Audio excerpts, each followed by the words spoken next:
हळू हळू हळू एवढं लागलंय. ठीक आहे सत्तू.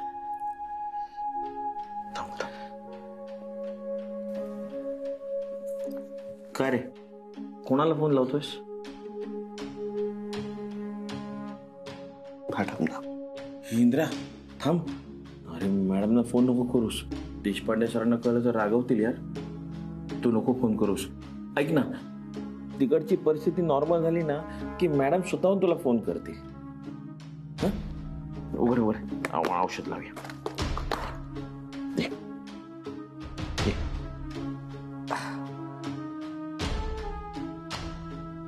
अरे केवढं लागलंय इंद्रा तुला.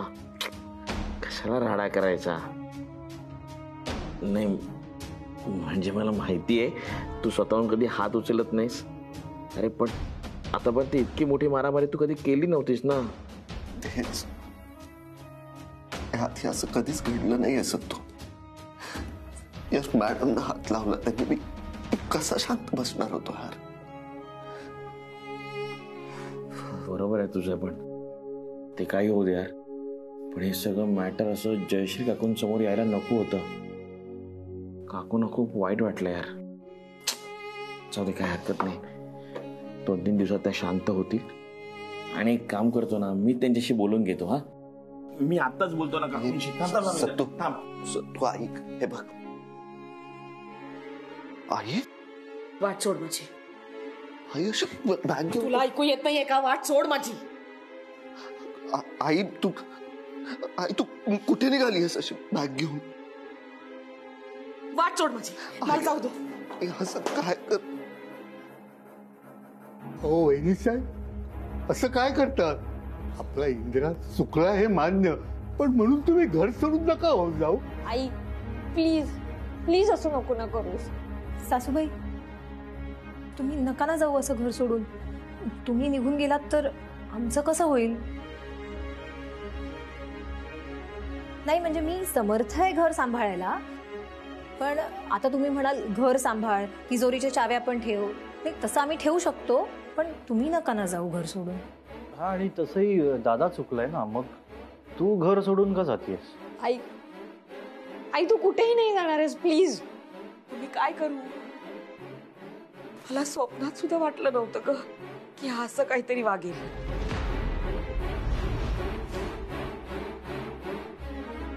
मला चैन पडणार नाहीये या घरात. मला जाऊ दे, माझी वाट सोडा. मला जाऊ द्या. काकू मला माफ करा. लहान तोंडी मोठा घास घेतोय. काकू तुम्हाला आठवतंय इंद्राचे बाबा गेले तेव्हा तुमच्यावर खूप वाईट दिवस आले होते. घरातला करता पुरुष केल्यावर घर तरी कसं उभं राहणार म्हणा. पण त्यावेळी इंद्राने घर उभं राहण्यासाठी काय नाही केलं. पेपरची लाईन टाकली, लोकांच्या घरी दुधाच्या पिशव्या पोहोचवल्या, केबल जोडणीची कामं केली. हा कार्तिक 10वीत होता तेव्हा. इंद्रा तू गप्प बस. सगळ्यांना कळलं पाहिजे त्यांच्यासाठी तू काय काय केलंयस ते. हा कार्तिक 10वीला होता ना तेव्हा ट्युशनच्या सरांनी याला सांगितलं जर फी नाही आणलीस ना तर उद्यापासून येऊ नकोस. उद्याच्या उद्या 2000 रुपये भरायचे. आम्ही दोघं बाहेर आलो तर हा रडत येताना दिसला. विचारलं तेव्हा याने सगळं सांगितलं. त्यावेळी इंद्राने काय केलं माहितीये? समोर बांधकाम सुरू होतं, त्याच्या साईटवर गेला आणि सिमेंटची पोती उचलली, विटा उचलल्या, पडेल ती कामं केली आणि 2000 रुपये कसे बसे जमा केले आणि याच्या ट्युशनची फी भरली. बरं हे सगळं करताना इंद्रा सुद्धा वयाने लहानच होता ना काकू. पण हे सगळं त्याने का केलं? तर ह्या भावासाठी. कारण आपल्या भावाला सगळं चांगलं मिळालं पाहिजे म्हणून पार्ट टाइम जॉब करत शिक्षण पूर्ण केलं याने. इंद्रानं बँकेत जॉबसाठी गेला होता. तिथे गेल्यावर त्याला कळलं 100 पैकी 10 जण तर वशिलाने घुसलेत आतमध्ये. खूप वाईट वाटलं त्याला. मला म्हणाला देशपांडे सर आणि माझ्या आईची शिकवणूक आहे, अन्याय सहन करायचा नाही. इंद्राने अन्यायाविरुद्ध आवाज उठवला. हरामखोर लोकांनी इंद्राला मारायला गुंड पाठवले. तेव्हा त्याने पहिल्यांदा हात उचलला. पण त्याची तरी काय चूक तुम्हीच सांगा. त्याच्यावर अन्याय झाला होता ना. सरळ मार्गी सरळ नोकरी मिळत नव्हती. इंद्रा पडेल ती कामं करत होता आणि त्यातच तो वसुलीची कामं करायला लागला. त्याची तरी काय चूक म्हणा, अख्खं घर त्याच्यावर तर चालत होतं. काकू तुम्ही सांगा, इंद्राने हे सगळं केलं नसतं तर आपलं घर चाललं असतं का? हा, कार्तिक मुक्ताचं शिक्षण पूर्ण झालं असतं, ते सोडा आपल्या घरातली चूल तरी पेटली असती का? हा काकू, इंद्रा वसुली करतो पण कोणाला त्रास देत नाही. उलट ना, ज्यांना मदत लागेल त्यांना मदत करतो. काकू, इंद्रा कोणाचे शिव्याशाप घेत नाही हो. उलट बाहेर बघा, लोक त्याला आशीर्वाद देतात. अनेकांची घरं उभी केली आहेत त्याने, गोरगरिबांना मदत केली आहे. काकू, हात जोडतो, तुम्ही तरी इंद्राला समजून घेण्यात चूक नका करू. तू पण काय अर्थ आहे रे या सगळ्याला? त्यांनी केलेली एक वाईट गोष्ट सगळ्या चांगल्या गोष्टींवर पाणी फिरवून टाकते. आणि ही गोष्ट या मुलांनी की वर्ष माझ्यापासून लपवून ठेवली. नाही तू, मी या घरात आता एक क्षणही थांबू शकत नाही, कारण हे घर यांनी वाईट मार्गाने कमवलेल्या पैशातून घेतलंय. माझी वाट सोडा, मला जाऊ दे. हे आई, देव्हाऱ्यात जर देव नसेल तर देव्हाऱ्याला देव पण राहत नाही. तसं या घरात तू नसेल तर या घराला घर पण नाही राहणार. चूक माझ्याकडून घडली ना, मग त्याची शिक्षा तू नाही भोगायचीस, शिक्षा मी भोगेन. या घरातून तू कुठेही जाणार नाहीयेस आई. या घरातून मी जातो. नाही दादू, नाही जाणार कुठे, प्लीज दादू.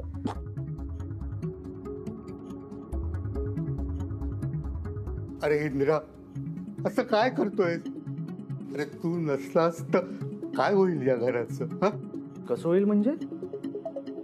मी आहे ना, मी सांभाळीन घर. आणि तसंही दादा जर घर सोडून गेला नाही तर आई घर सोडून जाईल.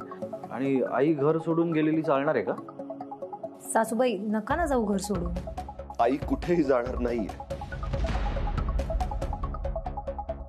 या घरातून आज मी जाणार आहे.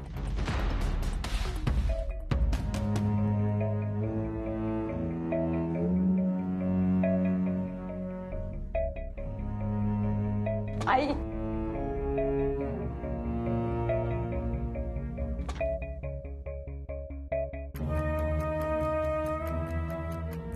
हो बाबू काका, बघत काय बसलाय? आज कामं नाही आहेत का घरामध्ये? करते, आईची काळजी घे. घेईन मी काळजी. फक्त आता इथून पुढे आईला त्रास होणार नाही असं वागू नकोस. हा भाऊजी, असे कसे निघाला तो तुम्ही? मला एक कळत नाही, तुम्हाला सगळं आधीच कसं काय कळतं? ए चोंबड्या, तुला काय करायचं? हा, प्रत्येक वेळी नाक खुपसतोस. आधीच तुम्ही दोघांनी मिळून आमच्या घराची वाट लावली. तोंड सांभाळून बोलायचा. इंद्रा, इंद्रा, इंद्रा थांब ना. दादा एक मिनिट. माझी चूक होती म्हणून तुम्हाला कंपनीतनं काढलं होतंस. खरं तर तेव्हा माझी काहीच चूक नव्हती. पण आता तर तू चुकलायस आणि स्वतःहून तू घर सोडून चाललायस. त्यामुळे इंदिरा ट्रान्सपोर्टशी आता तुझा काहीही संबंध नाही. ती कंपनी आता माझी झाली. सगळं तुझंच आहे कार्तिक, फक्त आईची काळजी घे. ती मी घेईन रे, तू नको काळजी करू.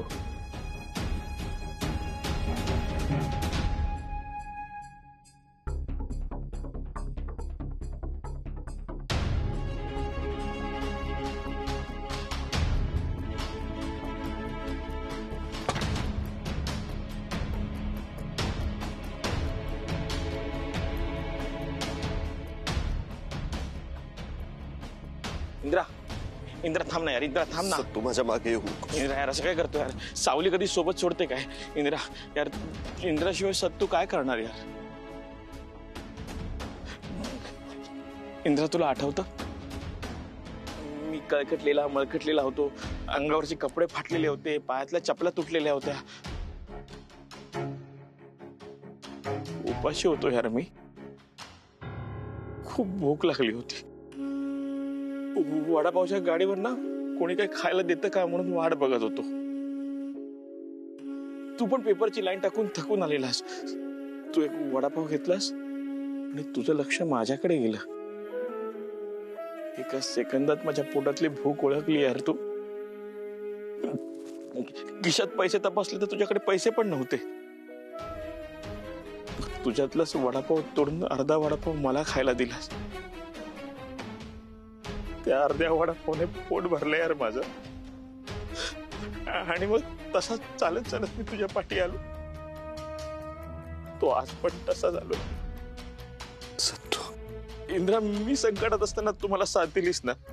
मग तू संकटात असताना तुझा हा दोस्त, या दोस्ताला इंद्राला कसा काय सोडून जाईल यार. इंद्रा, तू कुठेही जा, मी तुझ्याबरोबर येणार. मी तुझी साथ नाही सोडणार. मी तुझ्याबरोबर येणार.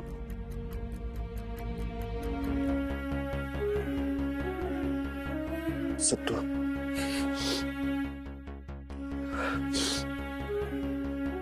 ठीक, निघायचं. हा, निघूया.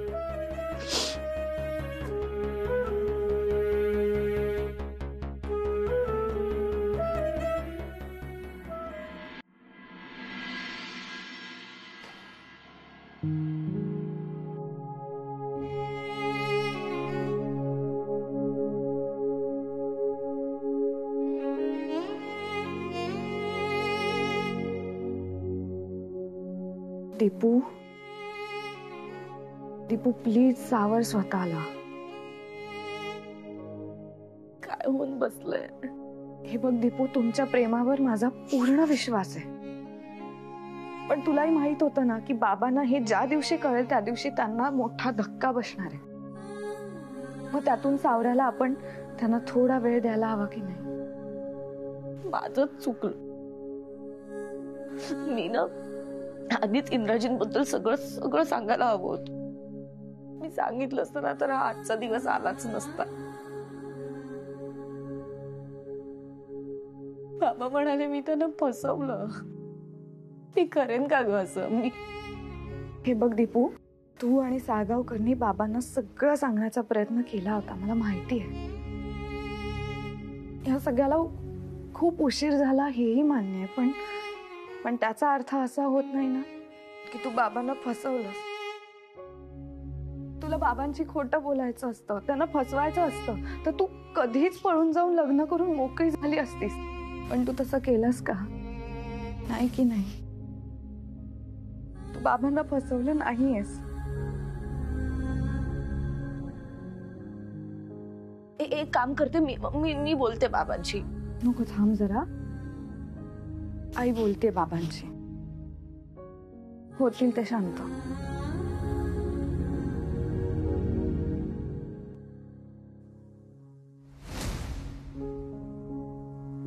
काय म्हणाली? अजिबात ऐकत नाहीयेत. खूप हट्टाला पेटलेत. अन्नाचा एक कण सुद्धा खाणार नाही म्हणतात. त्यांनी असं करून कसं चालेल? त्यांना औषधं घ्यायची असतात. मी बोलते त्यांच्याशी. दीपू ऐक माझं, त्यांना थोडं शांत होऊ दे. अगं त्यांना सांग ना की त्यांचा माझ्यावर राग आहे ना, तो अन्नावर काढू नका, त्यांना त्रास होईल. मी बोलते बाबांशी.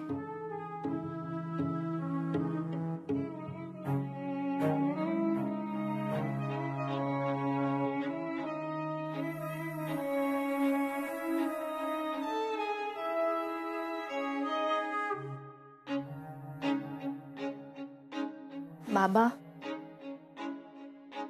बाबा 2 घास खाऊन घेता का? तुम्हाला औषधं घ्यायची आहेत ना म्हणून.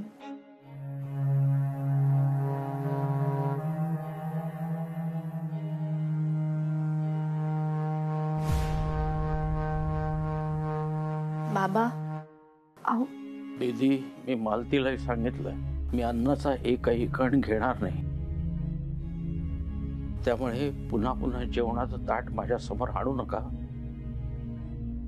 मला पुन्हा पुन्हा अन्नाचा अपमान करायचा नाही. बाबा थोडस खाऊन घ्या ना. दीदी, तुला ऐकू आलं नाही का? माझी भूक मेले.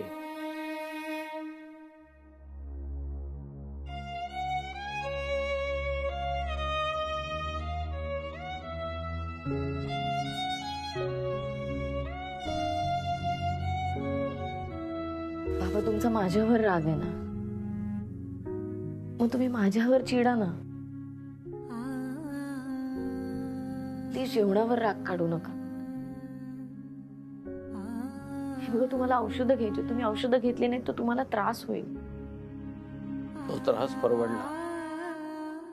औषधाने तो बरा तरी होतो, पण जे घडले त्याचं काय? ते आयुष्यभर मागेच लागणार नव्हता. बाबा एकदा ऐकून तरी घ्या माझं. हो, आम्ही तिथे गेलो ना तेव्हा त्या तिकडे काय घडलं हे तू मला सांगू नकोस. मी माझ्या डोळ्यांनी प्रत्यक्ष पाहिलंय ते. असं वाटत होतं ही माझी दीपूच नाही. दीपू असं कसं वागेल? दीपू तर खूप वेगळी आहे. स्वप्न खूप मोठी होती तिची, पण काय निवडलं माझ्या दीपूनं? गुंड? गुंडाच्या प्रेमात पडलीस?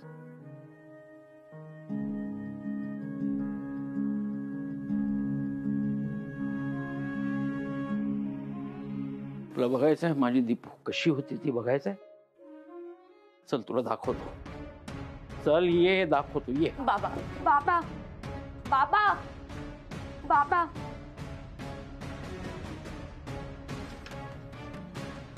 बाबा काय करताय तुम्ही?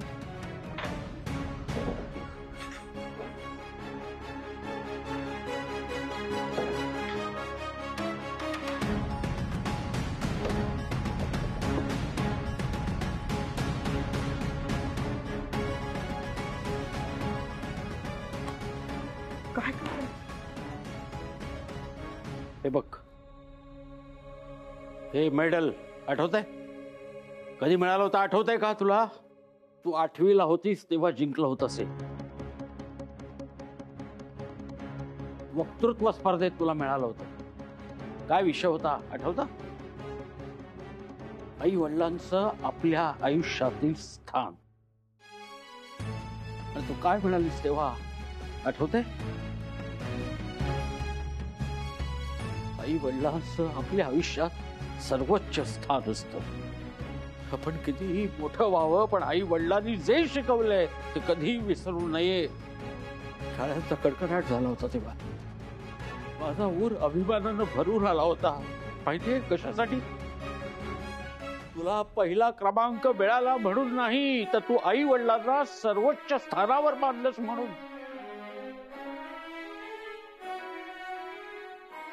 हे बघ, ही सगळी तुला मिळालेली बक्षिस, ही पदक, ही सर्टिफिकेट्स, या ट्रॉफ्या. बघ हे फोटो बघ. बघ हे फोटो, हे बघ. आणि बघ स्वतःकडे. विसरलेस तू स्वतःला, पूर्ण विसरलेस. ही सगळी बक्षिसं, ही प्रशस्ती पत्रक, या ट्रॉफ्या, ही मेडल्स, सगळ्या स्पर्धा जिंकणारी माझी दीपू आज जोडीदार निवडताना कशी चुकली?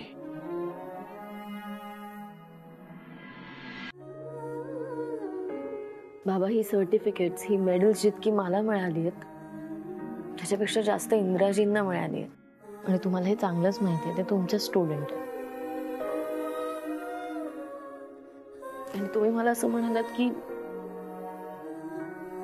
मी जोडीदार निवडण्यात हरले. तसं नाहीये बाबा. ते जिंकले कारण इंद्राजी माझ्या आयुष्यात आहे. आणि ते माझ्या आयुष्यात आहेत ह्यापेक्षा आनंदी गोष्ट कुठलीच नाहीये. प्लीज बाबा एकदा समजून घ्या, प्लीज. डोळ्यासमोर तो त्या गुंडांना मारत होता, वर अभिमानानं छाती बडवून ओरडत होता, मी गुंडा आहे म्हणून. तू म्हणतेस मी त्या गुंडाला समजून घेऊ? त्यानं केलेली हिंसा समजून घेऊच कशी? ते इतक्या टोकाला का गेले हे तरी समजून घ्या एकदा.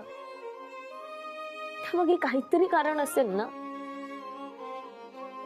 माझ्या डोळ्यासमोर जर काही घडलं नसतं तर मी नक्की विचार केला असता. हे सगळं माझ्या डोळ्यासमोर घडलंय आणि डोळ्यासमोर घडलेल्या गोष्टींवर विचार नसतो करायचा, निर्णय घ्यायचा असतो, जो मी घेतलाय. यापुढे तो गुंड आपल्या सावलीला सुद्धा उभा असता कामा नये.